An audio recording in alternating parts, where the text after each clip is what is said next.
বন্ধু আমার বাড়ি দাওয়াত খাতে আছে, এসে মাংস টাংস রান্না করেছে, পরে মাছও রান্না করেছি। এইবার বন্ধুরে মাছ দিছি, দিলি বন্ধু কছো দারুণ মাছ, তো বড় মাছ মনে হচ্ছে, কয় না পাইছিস? আমি বলছি না, ওই যে পাশের বাড়ি এক কাকা তোর ঘেরের থেকে কিনে নিয়ে এলো না সেদিনকে, তাই হয় তো ওই সেই মাছ। বন্ধু তখন কাছে না মাছ খাবো না। আমি বলছি, মাছ খাবি না মানে? তুই তো মাছের বিশাল ভক্ত। বলছে না না না, আমি আজকে মাছ খাবো না। আরে আজকে খাবি না মানে কি? আজকে কি বার, কি সমস্যা, কি মাংস খাতে পারি মাছ খাবি না? কোনো কায়দায় ভাই আমি মাছ খাতে পারলাম না। ও যাই মাংস টাংস খেয়ে চলে গেছে। তা আমার মনে তো প্রশ্ন দানা বেঁধে গেছে যে ঘটনাটা কি। তো আমিও বিভিন্ন বার পর খবর নিয়ে শুরু করলাম।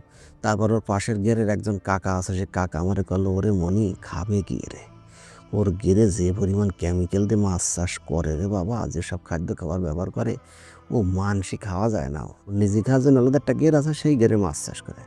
আর এই গেরে যে মাছ চাষ করে এগুলো বাজারে বিক্রি করে দেয়। শুনিয়ে তো আমার গা শিওরে উঠলো রে বাবারে। মাছ খেলাম না।